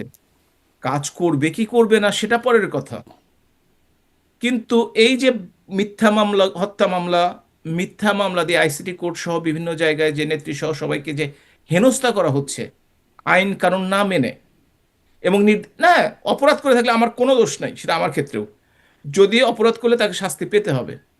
কিন্তু এই যে হেনস্থা করা হচ্ছে লক্ষ লক্ষ মানুষকে, তিনি জীবনের শেষ দিন পর্যন্ত তাকেও এই হেনস্থার শিকার হতে হবে। আমি বলিনি তাকে ডিম ছুঁড়ে মারবে, আমি বলিনি তাকে রাস্তায় এই বয়স্ক মানুষটাকে হয়তো বা হেনস্থা করবে, আমি সেই হেনস্থার কথা বলিনি। কিন্তু মানসিকভাবে সবাইকে যেমন অশান্তিতে রেখেছে, তিনিও মৃত্যুর আগ দিন পর্যন্ত শান্তিতে থাকতে পারবেন কিনা আমার যথেষ্ট সন্দেহ আছে। মানে আপনারাও কি সেরকমই একটা মানে কি বলে প্রতিহিংসার শিকার, যে আপনাদের সময় ওরকম লক্ষ লক্ষ মামলার কথা শুনেছি, বিএনপি নেতাকর্মীরা নাকি রাতে বাড়িতে ঘুমাতে পারতেন না, তাদেরকে মানে অনেকে রিক্সা চালকও হতে হয়েছে বিএনপির কর্মীদের, এরকম কথা শুনেছি এবং হয়েছেও। অনেকের নামে অনেক মিথ্যা মামলা ছিল, আমরাও দেখেছি, কথাটা কথাটা গণমাধ্যমে কথা আংশিক বলার সত্য। পর নিচ থেকে ধরে নিয়ে যাওয়া হচ্ছে, এরকম ঘটনা তো ঘটেছিল। হ্যাঁ, একটা ঘটনা ঘটেছে, এরকম ঘটনা একটা ঘটেছে। আর আজকে বাংলাদেশের টেলিভিশনে কেউ কথা বলতে পারে না, সেটা আওয়ামী হচ্ছে লীগ পারে না। পার্থক্য। দেখেন যে আমাদের সময় টক শোতে বিএনপি, জাতীয় পার্টি, কমিউনিস্ট পার্টি থেকে সবাই আসতে পারতো, একজনকে মাত্র অ্যারেস্ট করা হয়েছিল, সেটা আপনি উদাহরণ হিসেবে টানলেন, ঠিক আছে, সেটা আমাদের দোষ, তাতে ধরা হয়েছে। আর এখন আমাদের পক্ষে কেউ কথা বলার, তাকে বলা হয় কি, এই যে শাহনাজ মুন্নি চাকরি থেকে সরে যেতে হয়েছে, আপনার সাথে কাজ করতেন, আপনারা একই সাথে কাজ করতেন, আপনাদের 12 জন সাংবাদিক জেলে আছে খুনের মামলায়, অন্য কোনো মামলায় না। হ্যাঁ, যদি সে অপরাধী হয়ে থাকে অন্য মামলায় তাকে ধরা যেতে পারে, কিন্তু খুনের মামলায় 300-র উপর সাংবাদিকের নামে বিভিন্ন ধরনের খুনের মামলা আছে। 200-র মতো সাংবাদিকের কার্ড বাতিল করা হয়েছে, প্রেস ক্লাবের কমিটি ভেঙে দেওয়া হয়েছে, মেম্বারশিপ ক্যান্সেল করা হয়েছে। কিসের লক্ষণ এটা? গণতন্ত্র, সুশাসন, আইনের শাসন, এগুলো কি তার লক্ষণ? এগুলো কি রিকনসিলিয়েশনের লক্ষণ? এগুলো কি ট্রুথ এবং সত্যকে আঁকড়ে ধরার জন্য এগুলো ঘটনা ঘটানো হয়েছে? আপনার কি তাই মনে হয়? নিশ্চয়ই, কখনোই কোনো নিশ্চয়ই। এখানে বিবেকবান মানুষের ক্ষেত্রে খুবই অবশ্যই না। নিন্দনীয় কিছু বিষয় আছে। সাংবাদিকদের মিথ্যা মামলায় গ্রেপ্তার করে রাখা, হয়রানি, সেটি বিষয়টা তো আছে। কিন্তু মানে আপনারা বলছেন যে কিন্তু মানে আপনাদের আপনি হাতও বলছেন ক্লিন সেটা ঠিক না আছে। এখানে। মানে বলে না যে যাই হোক, মানে সেখানে আপনারাও খুব ক্লিন ব্যাকগ্রাউন্ডের না। যার কারণে না এই না না, কথাটা আমি তো বলেছি আংশিকভাবে আপনি যে দোষারোপগুলো করেছেন অবশ্যই আমরা দায়ী, আমাদের সময় হয়েছে, হুম, অস্বীকার করি না। তবে একটা কথা খেয়াল রাখবেন, বিএনপি কিন্তু অপরাধ করার অপরাধে যে তাকে গ্রেপ্তার করা হয়েছে, তাকে জেলে নেওয়া হয়েছে, তারা কিন্তু কয়েকদিনের মধ্যে জামিনে বের হয়ে আসতে পেরেছে। আপনি আমাকে 5টা উদাহরণ দিন হুম, বাংলাদেশের কোনো জেলা পর্যায়ের নেতা অথবা সংসদ সদস্য, উপজেলা চেয়ারম্যান যারা গ্রেপ্তার হয়েছে এই সরকারের সময়, হাইকোর্ট থেকে জামিন দিলেও জেল গেটে তারা হেনস্থা হয়েছে, আবারও অন্য মামলা দিয়ে ঢুকিয়ে দেওয়া হয়েছে, এবং আজকে পর্যন্ত কয়জন জামিনে বাইরে আছে? সাংবাদিকদের কথা বলেছি, রাজনীতিবিদদের কথা বললাম, জি, পেশাজীবীদের মধ্যে আইনজীবীদের 700 জি, আইনজীবীকে বিভিন্ন ধরনের খুনের মামলা দিয়ে কোর্ট থেকে তাদের কোর্টে আসতে দেওয়া হচ্ছে না। এটা শুধুমাত্র অদক্ষ, অকর্মণ্য, অথর্ব এই অন্তর্বর্তীকালীন সরকারের সময়। এই জন্যই আমাদের শুনতে হয় নেপালের বর্তমান প্রধানমন্ত্রীর কাছ থেকে যে আমরা বাংলাদেশ হতে চাই না। হুম, এটা যে আমাদের জন্য কত বড় অপমানকর! আগে পাকিস্তানে পার্লামেন্টে হতো, আমাদের সুইজারল্যান্ড করা দরকার নাই, আমাদেরকে বাংলাদেশ করেন। আর এখন আমাদের শুনতে হয় নেপালের কাছ থেকে আমরা বাংলাদেশ হতে চাই না। এর কারণটি হচ্ছে এই অযোগ্য, অথর্ব এই এই অন্তর্বর্তীকালীন সরকার, যারা তাদের নিয়োগকর্তা ছাত্রদের কাছে জিম্মি। নেপালের প্রাইম মিনিস্টার হুম, কিন্তু হুম। বলেছেন যে 30-40 জন ছেলে আসে এমন অদ্ভুত অদ্ভুত দাবি নিয়ে, তাদের কথা শুনলে রাষ্ট্র চলবে না, দেশ চলবে না। অথচ আমাদের 5-7 জন শাহবাগে গিয়ে দাঁড়ালেই মনে হয় তাদের কথা শুনতে হবে। এই হচ্ছে দুটো দেশের পার্থক্য। জি, যতদিন পর্যন্ত না স্পষ্ট। আমাদের দলের দোষ আছে, আমরা হুম। অনেক দোষ করেছি, এটা স্বীকার করতেই হবে, কিন্তু এই ধরনের অন্যায় বাংলাদেশ আওয়ামী লীগ করে নাই, যে অন্যায়টা বর্তমান সরকার কিন্তু করছে। এক ধরনের অন্যায় এই সরকার করছে না, যেটি আগের সরকারের সময় হয়েছে। মানে অন্যায়ের আসলে আপনি যেগুলো বলছেন এখানে একদম রেফারেন্স দিয়েই বলছেন। কিন্তু ধরেন গুমের যে অন্যায়টা, যেটি আসলে এখন আদালতেও উঠছে, গুম কমিশন হয়েছে, তাদের রিপোর্টে আসছে, এবং সাবেক প্রধানমন্ত্রী শেখ হাসিনাকেও জিজ্ঞাসা করা ছিল একটা সাক্ষাৎকারে, তিনি বলেছেন তিনি ব্যক্তিগতভাবে এটি জানেন না। এরকম হয়ে থাকলে সেই কর্মকর্তাদের বা তাদের সেটি দায়ের বিষয়টি, তিনি এরকমই একটা কথা বলছিলেন, একদম কোট করতে পারছি না কিন্তু এরকমটা বলেছিলেন। মানে সেই রকম, সেই দায় থেকে তো এই সরকার মুক্ত নাকি? আমি এখন আসি, এই সরকার কয় মাসের সরকার? 17 মাসের সরকার। আপনি ভিতর থেকে কতগুলো জানতে পেরেছেন? এই সরকার থাকা অবস্থা, আওয়ামী লীগ সরকার যখন ছিল তখন কিন্তু এত ঘটনা বের হয় নাই, বের হয়েছে? আপনি তখনও বলবেন না হয়। আয়নাঘরের ঘটনা জানতাম আমরা। আয়না, পৃথিবীর কোন দেশে, আপনার দেশের কথাই বলি যে দেশে আপনি আছেন আজকে, এই যে ভেনেজুয়েলার প্রেসিডেন্টকে এমন একটি জায়গায় ব্রঞ্জের সম্ভবত নিয়ে যাওয়া হয়েছে, এমন একটা কারাগারে যেখানে আসলে আলো বাতাস ঢোকে বলে শুনি নেই কখনো। পৃথিবীর প্রত্যেকটি দেশেই আইন শৃঙ্খলা বাহিনী বা গোয়েন্দা সংস্থার হাতে আয়নাঘর নামটি প্রকাশ হয়েছে, কোন দেশে নাই? জি, মানে পৃথিবীর আপনি কোন আমেরিকার কথা সীমাবদ্ধ বললেন, দেশ আমরা নেই? জানি আমেরিকা তো করে তার অন্য অর্থই দেশের না, তার মানুষের অর্থ, সাথে, অন্য না না, দেশের তার মানুষের অর্থই সাথে। না, আর বাংলাদেশ আসলে নিজের দেশের মানুষের সাথে এরকম। না না না, আমেরিকানরা আমেরিকানদের সাথে করছে, হয়তো আপনি জানছেন সিআই উঠিয়ে নিয়ে গেছে, হয়তো পার্শ্ববর্তী দেশে আরেকজনকে উঠিয়ে নিয়ে গেছে, কিংবা বাংলাদেশে হয়েছে। আমি আমি সমর্থন করছি না, কিন্তু কিন্তু আমি বলছি এটা অস্বাভাবিক কিছু না। এবং ডক্টর এই অন্তর্বর্তীকালীন সরকার যখন চলে যাবে তখন দেখবেন কত ঘটনা ডালপালা মেলতে শুরু করেছে। কয়েকটা দিন অপেক্ষা করেন, আর তো মাত্র 1 মাস, তারপরেই তো দেখতে পাবেন। এর মধ্যেই আপনারা নিশ্চয়ই দেখেছেন, গত বছর অগাস্ট থেকে জুলাই পর্যন্ত global centre for Democratic governance, Canada based একটা অর্গানাইজেশন, তারা বের করেছে 637 জনকে মব লিঞ্চিং এর মাধ্যমে হত্যা করা হয়েছে। 213 জন আওয়ামী লীগের লিডারকে কুপিয়ে পিটিয়ে হত্যা করা হয়েছে। 85 জনকে আমি একটু আগে বলেছিলাম এক্সট্রা জুডিশিয়াল হত্যা করা হয়েছে। যেহেতু তাদেরকে হত্যা করা হয়েছে সেই জন্য তাদের সংখ্যাটা হয়তো হয়তো আমরা জানি, হয়তো সব জানি না, হয়তো কিছু মিস হয়ে যেতে পারে, সেই সংখ্যাগুলো জানি। কিন্তু যারা গুম হয়েছে বা হচ্ছে এখন, বা হয়েছে কিনা জানি না, সেটাই সরকার পরিবর্তনের পর দেখবেন আলোর জি, মতো প্রকাশিত হবে, জি, তখন জি। আপনার মানে সাথে নিশ্চয়ই কথা বলবো। জি, আপনারা আসলে মানে হয়েছে কিনা এখনো যেহেতু জানেন না, পরে প্রকাশিত হবে। অতএব এখন এই বিষয়টা বাদ দেই। আসি যে মানে আমি বলছিলাম, আপনিও বলছিলেন একটু ওই ট্রুথ অ্যান্ড রিকনসিলিয়েশন সম্পর্কে মানে অনেকগুলো বিষয় বাদ পড়ে আছে। তারপরেও আসার চেষ্টা করি যে আমি জিজ্ঞাসা করছিলাম কেন এখন এই ট্রুথ অ্যান্ড রিকনসিলিয়েশনের প্রশ্নটা আসছে? কেন মার্কিন কূটনীতিকরা বলছেন এটি একটা বিষয় এবং ডক্টর ইউনূস যে রিপ্লাইটা সেখানে করলেন যে সাবেক শাসকরা এখনো তাদের অপরাধ অস্বীকার করে যাচ্ছে, ফলে এই ধরনের প্রক্রিয়া শুরুর পরিবেশ তৈরি হয়নি। তাদের অপরাধের পাহাড় সমান প্রমাণ আছে। সেগুলো সব জঘন্য অপরাধ, তবুও তারা অস্বীকার করে যাচ্ছে। এই হচ্ছে ডক্টর ইউনূসের বক্তব্য। আমি ওই প্রশ্নটা আছে যে কেন এখন ট্রুথ অ্যান্ড রিকনসিলিয়েশনের প্রশ্ন আছে এবং আসলে আওয়ামী লীগের পক্ষ থেকেও কি কোথাও আসলে কোনো রকম প্রক্রিয়া আছে কিনা? কারণ আওয়ামী লীগের সভানেত্রী শেখ হাসিনা, সাবেক প্রধানমন্ত্রী, তিনিও ওই সেই সাক্ষাৎকারগুলোর মধ্যে একটিতে বলছেন আলটিমেট রেসপন্সিবিলিটি তিনি স্বীকার করছেন। তিনি south China morning morning post. পোস্টে দেওয়া সাক্ষাৎকারে বলছেন যে তিনি রিগ্রেট করছেন নিডলেস ব্লাডশেড। কথাটা আমি পড়ছিলাম যে একদম যদি কোট করি, বাংলাদেশ মানে পত্রিকাটিকে কোট করি, Bangladesh fugitive former prime minister Sheikh Hasina has expressed regret over the needless bloodshed as her administration tried to squash student-led protest that resulted in her losing power after 15 years. So এই যে মানে নিডলেস ব্লাডশেডের কথা তিনি স্বীকার করছেন, তিনি রিগ্রেট শব্দটিও সেখানে ব্যবহার করা হয়েছে। আসলে রিগ্রেট করা মানে আমরা তো বলছি বা ডক্টর ইউনূস বলছেন অস্বীকার করছেন, আপনারা কি আসলে স্বীকার করার দিকে একটু একটু কাজ করছেন? প্রথমত, রাষ্ট্র পরিচালনা করতে হলে কোনো যদি প্রতিষ্ঠান প্রধান বা রাষ্ট্রপ্রধান সরকার প্রধান থাকেন, অবশ্যই তাদের দায় দায়িত্ব থাকে, এটা অস্বীকার করার উপায় নেই। ডাইরেক্ট না থাকলে ইনডাইরেক্টলি, কারণ সেটাই তার দায়িত্ব, দেশে আইন শৃঙ্খলা রাখা, জনগণের স্বার্থ রক্ষা করা, জনগণের অধিকার রক্ষা করা। সেইখানে যদি কোনো ঘটনা ঘটে থাকে, এই জন্য মাননীয় প্রধানমন্ত্রী বলেছেন, তিনি রিগ্রেট করেছেন, অর্থাৎ দুঃখ প্রকাশ করেছেন যে এইটি হয়েছে। এটি আসলে 15 বছর শাসনে আওয়ামী লীগের জন্য যেমন সত্য, 55 বছরের ইতিহাসে সকল সরকার যা করেছে তার জন্য সত্য। আপনি যদি লাল দিঘির ময়দানে 24 জন মানুষকে গুলি করে হত্যা করলো, সেখানে জেনারেল এরশাদকে দায়ী করতে পারেন। 3000-এর বেশি মুক্তিযোদ্ধা হত্যার জন্য জিয়াউর রহমানকে দায়ী করতে পারেন। বেগম খালেদা জিয়াকে 21শে আগস্ট গণহত্যার জন্য দায়ী করতে পারেন। তেমনিভাবে 2024-এ যা ঘটতে পারে তার জন্য আওয়ামী লীগ সরকারকে দায়ী করতে পারেন। আর এই যে হাজার খানেক লোক মারা গেল ডক্টর ইউনূসের সময়, তাকেও তো সেজন্য দায়িত্ব নিতে হবে। সুতরাং এইটা হচ্ছে এটা রেসপন্সিবিলিটি, এবং হেড অফ স্টেট হিসেবে তাকে অবশ্যই দায়িত্ব নিতে হবে।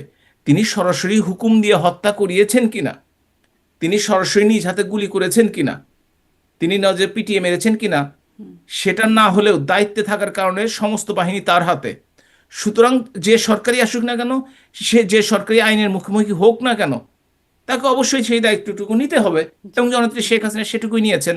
এবং কেউ যদি এটা না নিতে অস্বীকার করেন, সেই তাহলে সেই দায়িত্বটুকু ধরনের নিয়েছে, সেটি তৎপরতার সাথে আলটিমেট রেসপন্সিবিলিটি। আর ওই যে অনুশোচনা বা রিগ্রেটের ব্যাপারটা, যে নিডলেস ব্লাডশেড, দুঃখ প্রকাশ। অপ্রয়োজনীয় ব্লাডশেড যেটি হয়েছে তার অ্যাডমিনিস্ট্রেশনের দ্বারা, সেটিও তিনি বলছেন। মানে সেই রিকনসিলিয়েশনের যে প্রস্তাবটা মার্কিন কূটনীতিকরা আনলেন, সেখানে কি আওয়ামী লীগের কোনো অবস্থান আছে? মানে ডক্টর ইউনূস তো নাকচ করলেন, কিন্তু আওয়ামী লীগ কি চায় একটা রিকনসিলিয়েশন প্রক্রিয়ার মধ্যে যেতে?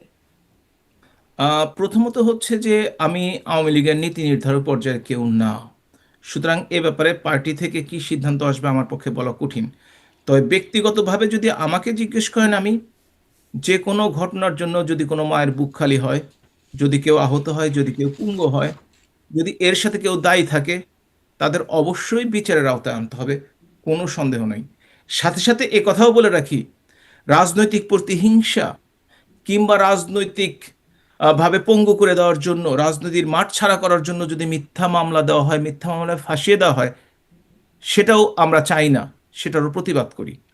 এবং সে কারণেই আওয়ামী লীগ দলগতভাবে কি করবে, সেটা কিন্তু পার্টির সাধারণ সম্পাদক ওবায়দুল কাদের একবার বলেছেন, দেশে ফিরে যাই, তারপরে বিদেশ থেকে কি বলবো, দেশে যে আগে কথাটি বলবো, এটা উনি বলেছেন কিন্তু।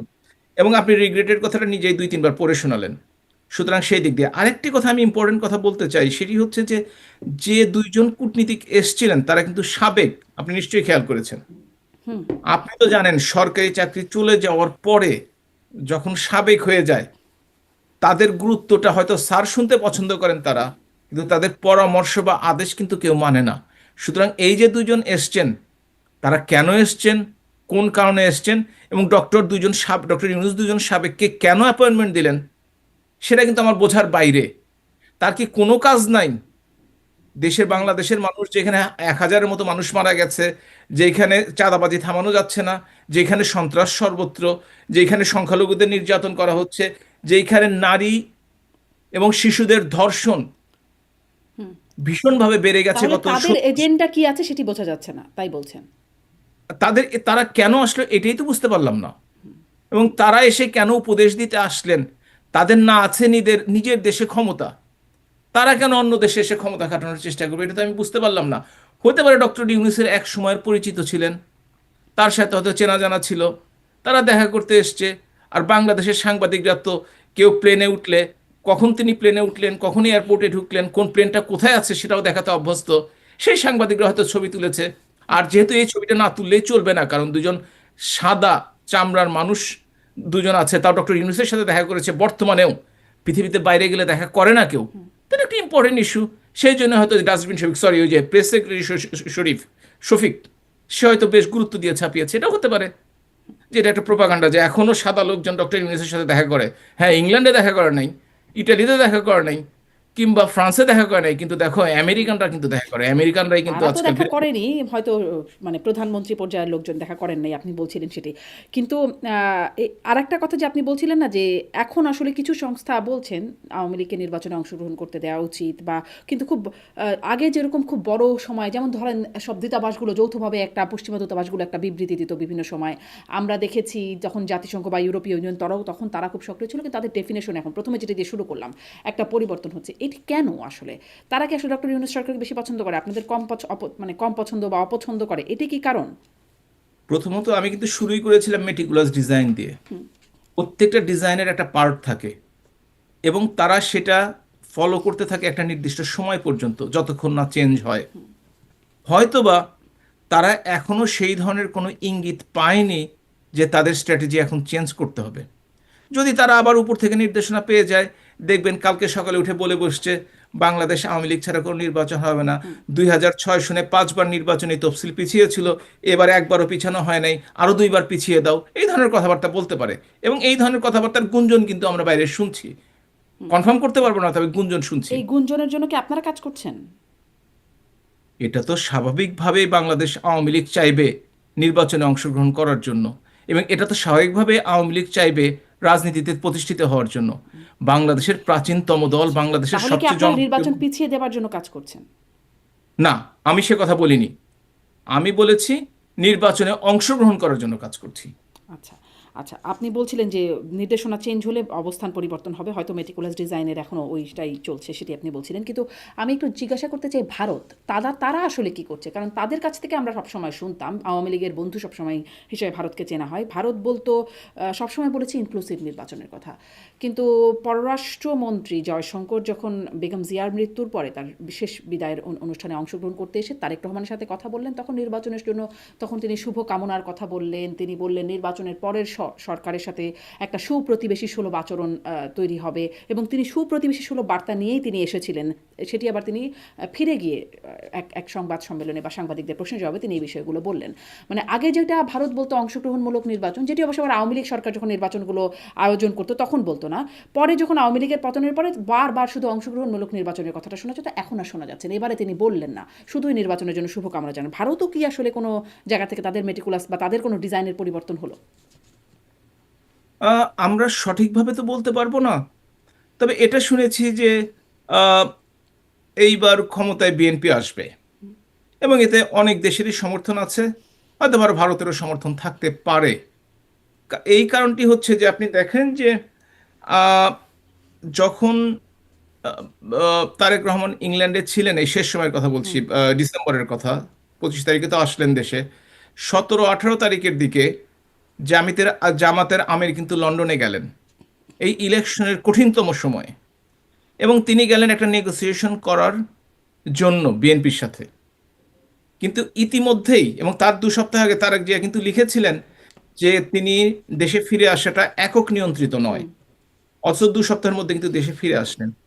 তার অর্থ হচ্ছে আমি যে প্রথম থেকে বলে আসছি বাংলাদেশের রাজনীতিতে রাজপথ 30-35 ভাগ, বাকি 65-70 ভাগ হচ্ছে আন্তর্জাতিক। এবং এই আন্তর্জাতিক আলোচনার ফলশ্রুতিতেই তারেক রহমান দেশে ফিরে এসছে এবং জামাতের আমিরের সাথে মিটিংটি করা হয়ে ওঠেনি। এগুলো হচ্ছে সমস্ত কিছুর একটা পার্ট। সুতরাং এই পার্টটা কে কিভাবে খেলছে কিংবা কে কিভাবে সময় নিচ্ছে, এটা নিশ্চয়ই আপনারা এই আমরা সকলেই আন্তর্জাতিক প্রভাব বা বিদেশি প্রভাব যদি বলি, মানে কারা, কোন দেশ এই প্রভাব খাটাচ্ছে, কোন কোন? পৃথিবীর মেইন দেশগুলোর মধ্যে প্রভাব খাটানোর দেশগুলো খুব যে আমাদের জন্য বেশি আছে সেটা না, সেটা আমেরিকার কথা বলতে পারেন, ইন্ডিয়ার কথা বলতে পারেন, চায়নার কথা বলতেন, কিছুটা রাশিয়ার কথা, বেশি করে পাকিস্তানের কথা শুনি, টার্কিও পাকিস্তানের সাথে আছে। এই দেশগুলি বাংলাদেশ কিনে বেশি ইন্টারেস্টেড। বাকি দেশগুলো ইউরোপিয়ান ইউনিয়ন, তারা কিন্তু সত্যিকার অর্থে আমেরিকার যা বলে সেটাই করে থাকে বা সেই ধরনের কাজ করে থাকে। সুতরাং বুঝতে হবে যে সকলে মিলে যার শক্তিটা এখন একটু বেশি তারা জয়লাভ করে, আবার আরেকজনের শক্তি যদি একটু পরে বেড়ে যায় সে আবার এর পিছনে ফেলে সামনের দিকে এগিয়ে যাবে। সুতরাং এই খেলার মধ্যে আছি যতদিন পর্যন্ত না আমরা জাতি হিসাবে মাথা উঁচু করে দাঁড়াতে পারবো, যতদিন পর্যন্ত না আমরা শিক্ষিত জনগোষ্ঠী হিসেবে পৃথিবীতে কন্ট্রিবিউট করতে পারবো, যতদিন পর্যন্ত না আমরা সৎ নেতৃত্ব গণতান্ত্রিক নেতৃত্ব ফিরে আসবে, ততদিন পর্যন্ত বাংলাদেশকে এই পরাশক্তির হাতে ক্রিয়ার নখে থাকতে জি, হবে। এই আর ততদিন যদি কেউ যতদিন পার হয়ে ততদিন যে কবে আসবে সেটি আসলে আমরা জানি না। কিন্তু আপনি যে বলছেন ওই যে নেগোসিয়েশন, মানে তারেক রহমানের সাথে নেগোসিয়েশন করতে গেলেন, বা বেগম জিয়ার সাথে তখন কথা বললেন, আপনারা কি কোনো দলের সাথে এই মুহূর্তে নেগোসিয়েশন করছেন, দেশের রাজনৈতিক দলের সাথে? আবারও বলি যে আমি আওয়ামী লীগের আহ, নেতৃত্বস্থানীয় কেউ না, কেন্দ্রীয় নেতৃত্ব বা নীতি নির্ধারণ পর্যায়ে। সুতরাং এই কথাটি বলা আমার জন্য খুবই কঠিন, আমি আসলে জানি না। তবে এ কথা তো ঠিক, আমরা তো একসময় একটা জোটের সাথে ছিলাম, এবং এ কথা তো ঠিক এখনো আওয়ামী লীগের সাথে অনেক দলই সম্পর্ক রাখে। এখন কেউ প্রকাশ্যে রাখতে পারে না, গোপনে রাখে, এ কথা তো ঠিক। আজকাল ডিজিটাল টেকনোলজির কারণে বিভিন্ন দলের সাথে নিশ্চয়ই ফোনে আলোচনা হচ্ছে, হয়তো বা মুখের সামনে দেখা হচ্ছে না, অবশ্যই হচ্ছে, কোনো সন্দেহ নেই, এবং নিশ্চয়ই যোগাযোগ চালু আছে। বিএনপির সাথে কি কোনো আলোচনা হচ্ছে? আমার ধারণাটি হচ্ছে, আমি যদিও জানি না কিন্তু আমি ধারণা থেকে বলতে পারি এই ধরনের কোনো সম্ভাবনা এই মুহূর্তে একটা নাই। ভাইরাল ক্লিপ দেখছিলাম, মানে একটা ক্লিপ ভাইরাল হচ্ছিল, আমি এটা আপনাকেও আমার মনে হয় পাঠাচ্ছিলাম। ভাইরাল ক্লিপ না দেখাই ভালো। না না, কারণ কি, এই জি, ক্লিপগুলো নিজেরা কোনো একটি ছোট্ট খবর শুনে মস্তিষ্ক দিয়ে তারা এমনভাবে উপস্থাপন করে যে মনে হয় কালকে এই ঘটনাটা ঘটে যাবে। না এই ধরনের কোনো ঘটনা সেরকম ঘটার না। কোনো একজন সম্ভাবনা নেই। সংখ্যালঘু সম্প্রদায়ের নারী, তিনি বলছেন যে আমরা আওয়ামী লীগের সমর্থক ছিলাম, এখনো আওয়ামী লীগের ভোটার, কিন্তু ধানের শীষে ভোট দিতে হবে, কারণ ধানের শীষে ভোট দিলে 10 বছর পরে হলেও নেত্রী ফিরবে। এই যে একটা বার্তা, মানে এইরকম কোনো খবর কি আসলে, মানে আওয়ামী বাংলাদেশে লীগের পক্ষ থেকে আমি কিছু আমি আছে কিনা? দেখেছি ভিডিওটি, আমি দেখেছি ভিডিওটি। একজন মহিলা যিনি হয়তো বা ও, মধ্যম স্তরের নেত্রীও নন, তিনি এই কথাটি বলেছেন। তার মাথার বুদ্ধিতে যা এসছে, ওই বিএনপির প্রার্থীকে জয়ী করার জন্য সে দল ত্যাগ করেছে, সে তার সহযোগীদের দল ত্যাগ করানোর জন্য সে একটা নতুন ফন্দি ফিকির করেছে, এবং সেই ফন্দি ফিকিরটা সে সুন্দরভাবে বলেছে। এর সাথে ওনার সাথে আওয়ামী লীগের কেন্দ্রীয় নেতৃবৃন্দ, উনি যদি জেনে থাকেন সেইটি আমার তার অনেক আগে জানার কথা, কিন্তু আমি জানি না। সুতরাং সে তার মতো করে বলেছে আর কি। বাজারে যেসব গুজব ছড়ে, আর আজকাল ইউটিউব, এই যে আপনারা যে ইউটিউবগুলো করেন, মানে মানুষ শুনে মনে করে সরি আপনাদের মানে যারা ইউটিউব করেন আর কি, যে কেউ কেউ এমন আছেন এমন এমন গুজব ছড়ান যে মানুষ আসলে, আমরা তো বিপদে আছি আওয়ামী লীগ হিসেবে, সহযোগী সংগঠন হিসেবে আমরা সেটা বিশ্বাস করতে বাধ্য হই, যেটা পরবর্তীতে আমাদের বড় ধরনের ক্ষতি করে। তাদেরও ক্ষতি করে, বিশ্বাসযোগ্যতা হারায়, আর আমাদের মনোবলে ভাঙন ধরিয়ে দেয়। সুতরাং আমি অনুরোধ করব এই ধরনের ভিডিও, উড়ো কথার ভিডিও, গুজবের ভিডিও না ছড়ানোর জন্য। না, কিন্তু এইরকম যেমন ধরেন জামাত এবং বিএনপি যারা ভোটের মাঠে খুব এখন প্রচারণার মধ্যে আছে, তারা কিন্তু আওয়ামী লীগের ভোটারদের টানার জন্য তারা প্রকাশ্যেই তাদের তৎপরতা চালাচ্ছে। সেখানে আওয়ামী লীগ এর পক্ষ থেকে বলা হচ্ছে ভোট বর্জনের কথা। মানুষ আসলে আপনাদের ডাকে সাড়া দেবে বলে আপনারা মনে করেন, ভোট বর্জনের ডাকে, নাকি সেই ডাকে বা এই যে গুজবের বা গুঞ্জনের মধ্যে যা যা দেখছি, এই ভাইরাল ক্লিপের কথা, সেগুলোর তো একটা প্রভাব আছে, মানে সেদিকেই যাবে বলে মনে করেন, মানে তাদের ডাকে সাড়া দেবে নাকি আপনাদের ডাকে? আমি বাস্তবতার কথা বলি। বঙ্গবন্ধু হত্যাকাণ্ডের পরে 1979 সনে প্রথম নির্বাচনে আওয়ামী লীগ অংশগ্রহণ করে। সেই সময়টিতে জিয়াউর রহমানের আমলে বাংলাদেশ আওয়ামী লীগ ওই দুঃসময় 25 ভাগ ভোট পায়। 2008 সনে, পরবর্তী তিনটা নির্বাচনের কথা বাদ দিলাম, বাংলাদেশ আওয়ামী লীগ 48 ভাগ, 48.4 ভাগ ভোট পায়। অর্থাৎ বৃহৎ একটি জনগোষ্ঠী বাংলাদেশ আওয়ামী লীগের সমর্থক। এখন বাংলাদেশের বর্তমান পরিস্থিতিতে যে অবস্থায় আওয়ামী লীগ এবং সহযোগী সংগঠন এবং সমমনা দলগুলোর নেতাকর্মীরা আছে, অসহনীয় অবস্থা। তারা একটা ভয়ের রাজত্বে বাস করছে। এর মধ্যে থেকে হয়তোবা কেউ কেউ, ওই ধরনের বক্তৃতায় কাজ হবে না, কিন্তু এই ধরনের কেউ কেউ হয়তোবা, যে 2 কোটি মানুষ আজকে ঘরে ফিরতে পারছে না, তারা ঘরে ফেরার আশ্বাস পেয়ে হয়তো শক্তিশালী ওই এলাকার, জামাত বিএনপি না, যে দলই হোক না কেন, যে শক্তিশালী ওই এলাকায়, যে তাদেরকে প্রোটেকশন দিতে পারবে, যে তাদেরকে মামলা হওয়া থেকে ঠেকাতে পারবে, যে তাদেরকে ঘরে থাকার সুযোগ করে দিতে পারে, তাদের উপর ভরসা করে হয়তো ঘরে ফিরে যাবে। এবং সেই সময়টিতে হয়তো বা তারা ভোট কেন্দ্রে যেতে মানসিকভাবে তারা হয়তো বাধ্য হতে পারে। এই কাজটি হবে বলে আমার ধারণা 12 তারিখে আচ্ছা, জি। নির্বাচন। আর একটা একটু এবং প্রশ্নে যাই। তারপরেও বলি, হুম। নির্বাচনে যেহেতু সবাই ধরে নিয়েছে বিএনপি ক্ষমতায় যাবে এই মুহূর্তেটিতে, যদিও জামাত অনেক কথা বলতো, কিন্তু আমার ধারণা যে জামাত ভালো নির্বাচন হলে 20-22টি সিট পাবে। আর যেহেতু মেকানিজম হচ্ছে, সেখানে 60-70টি সিট পেতে পারে তারা গ্রুপ সবাই মিলে। কিন্তু বিএনপি খুব ভালোভাবেই ক্ষমতায় যাবে। এবং এই জন্য আপনি তো জানেন, কিছু মানুষ থাকে মানে যারা শক্তির সাথে সবসময় থাকতে চায়, তারা হয়তো সেই সময়টিতে যাবে। আবার এমনও হতে পারে, যেমন অনেকে ভোট কেন্দ্রে যাবে না, হুম। কারণ তাদের প্রার্থী তো জিতেই যাচ্ছে। সুতরাং হুম। কি হবে এই মুহূর্তে বলাটি আসলে সত্যিকার অর্থে কঠিন। আচ্ছা, একটু আবার ভারতের প্রসঙ্গে আসি, যে ভারতে এখন বাংলা ভাষাভাষী থাকলে সেখানে তারা একরকম বাংলা ভাষায় কথা বললে হেনস্থার শিকার হচ্ছেন, এরকম খবর আমরা দেখেছি। বা তাদেরকে নির্বাসন বা তাদেরকে ফিরিয়ে দেওয়ার মতো বিষয়ে আলোচনা উঠে যাচ্ছে তখন বাংলা ভাষাভাষী মানে আওয়ামী লীগের নেতাকর্মী অনেকেই ভারতে আছেন। কোনো বিপদে আছেন, মানে এই ধরনের কোনো সমস্যায় পড়ছেন জানেন? আহ, আমাদের জানা মতে আসলে বাংলাদেশি যারা, অর্থাৎ রাজনৈতিক কারণে যাদেরকে দেশ ছাড়তে হয়েছে, আহ, তাদের কোনো প্রকার অসুবিধা আছে বলে আমি আজকে পর্যন্ত জানি না। তবে যে কথাটি বলা হচ্ছে, বিহার থেকে এবং বিভিন্ন রাজ্য থেকে বা পশ্চিমবঙ্গ থেকে যারা বিভিন্ন দেশে গেছে, বিভিন্ন রাজ্যে গেছে, তাদের কারো কারো অসুবিধা হয়েছে। আর এ কথা তো সত্য, বাংলাদেশ এবং ভারতের মধ্যে যে 4200 কিলোমিটার পোরাস বর্ডার রয়েছে, সেই বর্ডার দিয়ে যদি কোনো সন্ত্রাসী, জঙ্গি বা কাউকে যদি খুঁজে পাওয়া যায়, যেমন মুর্শিদাবাদে 6 জন অ্যারেস্ট হয়েছে, তাদের জঙ্গি সম্পৃক্ততা পাওয়া গেছে, তাদের সাথে রাজনৈতিক কোনো সম্পৃক্ততা পাওয়া যায়নি। এই ধরনের ঘটনা 2-3 বার ঘটেছে। তার তার জন্য আসলে রাজনৈতিকভাবে যারা দেশ ত্যাগ করতে বাধ্য হয়েছে, তাদের কোনো হেনস্থা হয়েছে আজকে পর্যন্ত আমি শুনিনি। আপনি জানেন না।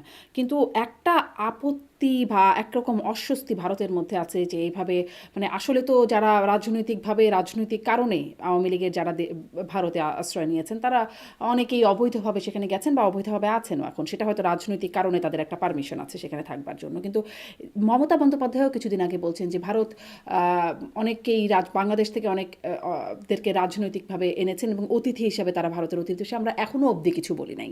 মানে এই যে বক্তব্য, যে এখনো অবধি আমরা কিছু বলি নাই, আসলে এই অস্বস্তিতে কোনো রকম চাপ অনুভব, ভারত ছাড়ার কোনো চাপ কি সেখানে নেতাকর্মীরা অনুভব করছে? এ কথা আপনাকে মনে রাখতে হবে যে ভারতের বিভিন্ন দেশে বন্ধু আছে। দালাই লামার কথা চিন্তা করে থাকেন, প্রায় 69 বছর আগে, আমি যদি এখন তো ভুল না করি, প্রায় 69 বছর আগে তিনি দেশ ছেড়ে, সেই যে ঝাড়খণ্ড আছেন এই বর্তমানে, তাকে কিন্তু দেশ ছেড়ে, তার সহযোগীদের দেশ ছেড়ে চলে যেতে হয়নি। আমি দার্জিলিংয়ে দেখেছি, না দার্জিলিং না, হ্যাঁ, দার্জিলিংয়ে দেখেছি তিবেতিয়াদের জন্য একটা বিশাল এলাকা রয়েছে, যেখানে 300-400 থাকে, এবং তারা কিন্তু ভারতীয় নাগরিকও নয়, তারা কিন্তু রাজনৈতিক আশ্রয় প্রার্থীও নয়। তাদের কিন্তু আজকে পর্যন্ত কিছু বলা হয়নি। ভারত যদি তাদেরকে, যাদেরকে তারা আশ্রয় দিয়েছে, মমতা বন্দ্যোপাধ্যায় বলেছেন এ কারণেই যে যেভাবে বিজেপি হিন্দুত্ববাদকে সামনে নিয়ে এসে তার ভোট ব্যাংকে থাবা বাড়াতে চাচ্ছে, এবং 2-4 জন মুসলিম নেতা বাংলাদেশের পক্ষে কথা বলে তার ভোট ব্যাংকে থাবা, বাংলাদেশের বিপক্ষে মানে আওয়ামী লীগের বিপক্ষে কথা বলে ভোট ব্যাংকে থাবা বসানোর চেষ্টা করছে, তিনি সেইভাবে রাজনৈতিক কথা বলে তার ভোটারদের সন্তুষ্ট করতে চাচ্ছেন। এটা রাজনৈতিক চাল। কিন্তু ভিতরে যদি দেখে থাকেন, তাহলে পূর্ণ নিরাপত্তা দিয়ে সকলকেই কিন্তু ভারতে, শুধু পশ্চিমবঙ্গে না, ভারতে রাখা হয়েছে এবং তাদের উপর কোনো চাপ নেই আজকে পর্যন্ত। জি। এপ্রিলে নির্বাচন হবে, সবাই তো নির্বাচনের বিভিন্ন ধরনের কথা বলবেই, হুম। এটাই তো স্বাভাবিক জি। রাজনীতিবিদরা তার করবেন। মানে আওয়ামী লীগের নেতাকর্মীদের উপর কোনো চাপ আপনি অনুভব করেন নাই বা আপনি জানেন না। আমি একটু এটা শেষের দিকে একদমই শেষ প্রসঙ্গে একটু এটা শুনতে চাই যে আসলে কদিন আগে দেখলাম যে যেহেতু আপনি আসলে আন্তর্জাতিক বিষয়ে কাজ করেন, আগেও করতেন যখন ক্ষমতায় মানে আওয়ামী লীগ ছিল এবং এখনও আপনি সেই বিষয়গুলো করছেন। আম বাংলাদেশ থেকে নিরাপত্তা উপদেষ্টা খলিলুর রহমান গিয়েছিলেন ভারতের নিরাপত্তা উপদেষ্টার আমন্ত্রণে, তার সাথে বৈঠক হয়েছে। দোহায়ও তাদের আবার মানে ভারতের কূটনীতিকদের সাথে কথা হয়েছে বলে আমরা জেনেছি যে ভারতে গিয়ে মার্কিন কূটনীতিকদের সাথে কথা বলেছেন বাংলাদেশের নিরাপত্তা উপদেষ্টা খলিলুর রহমান। কি কথা হচ্ছে সেটা আমরা জানি না, শুধু জানি গুরুত্বপূর্ণ। আপনারা কি কোনোভাবে জানেন যে কী রকম কথাবার্তা আসলে তাদের মধ্যে হয়েছে? আপনারা যদি দেখেন, তিনি কিন্তু এই অঞ্চলের সকল নিরাপত্তা উপদেষ্টাকে ডেকেছিলেন, শুধুমাত্র বাংলাদেশের খলিলুর রহমানকে ডাকেন নাই। সেটা নিশ্চয়ই আপনি খেয়াল করেছেন। হুম। এবং আপনি যদি দেখে থাকেন, প্রত্যেকটা দেশের আহ, নিরাপত্তা উপদেষ্টার সাথে কিন্তু অজিত দোভাল যার নাম বলছেন, তিনি কিন্তু মিটিং করেছেন। সুতরাং বাংলাদেশ এটা কোনো এক্সেপশন নয়, এটা একটা নর্মাল আলোচনা। কি আলোচনা হয়েছে আমাদের পক্ষে জানা সম্ভব নয়। আর দোহা নিয়ে যে এত আলোচনা করছেন, দোহায় কি মিটিংটি হয়েছে বলুন তো দেখি, একটু শুনি। জানি না তো, আমরা আসলে খুব জানি না, স্পষ্ট না তো। জানি না আদৌ মিটিং হয়েছে কিনা সেটা জানেন? সেটা শুনেছি যে হয়েছে, সেটার খবর হ্যাঁ, পেয়েছি। শুনেছেন, কিন্তু কোনো ছবি দেখেছেন আজকে পর্যন্ত? কোনো ভিডিও দেখেছেন আজকে পর্যন্ত? সুতরাং কোথায় কি মিটিং হচ্ছে, কোথায় কি গুজব হচ্ছে, আমরা কিন্তু সেগুলোকে বিশ্বাস করছি। এবং মেইন স্ট্রিম মিডিয়াতে কি এগুলো আছে? কিংবা কিংবা ইন্টারন্যাশনাল মিডিয়াতে কি এগুলো আছে? কোথাও কোথাও না কোথাও তো আসবে। কেন আসে নাই? কারণ হচ্ছে আমরা বাঙালিরা গুজবে বিশ্বাস করি, এবং গুজব তৈরি করতে এবং গুজব প্রকাশ করতে দুটোতেই আমরা পারদর্শী। জি, জি। এটাই হচ্ছে আমাদের একটা বড় সমস্যা। আচ্ছা, সব তো আসলে মিডিয়ায় আসেও না। আপনারা এখন কি তৎপরতা চালাচ্ছেন সেটিও আমরা খুব যে জানি তা না। ওই শুরুতে যে প্রশ্নটি বলছিলাম যে এর পরে কারণ কথা আছে, বলব। না জানার কারণ আছে। না জানার কারণটি হচ্ছে বাংলাদেশের মিডিয়া, সেটা main stream media, national media, news paper বলেন, টেলিভিশন বলেন, রেডিও বলেন, বাংলাদেশ আওয়ামী লীগের কোনো খবর প্রচার করে না। খবর প্রচার করলে অনেক খবর পেতেন, এবং শুধু আওয়ামী লীগ না, সকল দলেরই খবর। আপনার কাছ থেকে জানি যে আসলে কিরকম খবর আছে। মানে আপনারা আন্তর্জাতিক তৎপরতা, যেহেতু আপনি বলছিলেন যে 35% রাজপথ, বাকিরা হচ্ছে বিদেশি বা প্রভুদের খুশি করতে পারা শক্তির খেলা, এই শব্দগুলো যেহেতু আপনি বলছিলেন, আসলে আপনারা এখন কি করছেন ওই 60 থেকে 65% কাজের জন্য, বা প্রভুদের খুশি করার জন্য বা শক্তির খেলায় জিতবার জন্য? আপনাদেরকে কোনো মেটিকুলাস ডিজাইন আছে কিনা? এটা তো স্বাভাবিক।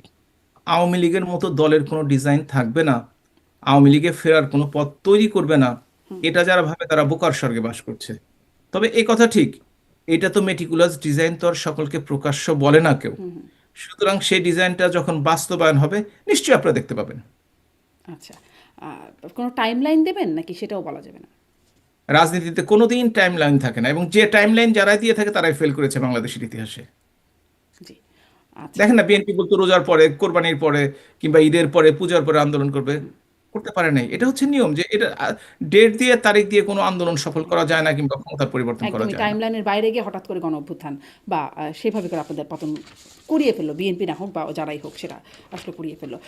অনেক ধন্যবাদ। দেখা যাক আপনাদের ডিজাইনটা আমরা কবে জানতে পারি, বা সেই হিসাবে কি কাজ হয় সেটাও যদি পরবর্তীতে জানার সুযোগ হয়, যখন আসলে টাইমলাইন ছাড়াই যখন জানার সুযোগ হবে, তখন নিশ্চয়ই আপনার সাথেই আবার কথা বলার সুযোগ হবে। অনেক ধন্যবাদ ডাক্তার হাবিবে মিলাত আমাকে সময় দেওয়ার জন্য।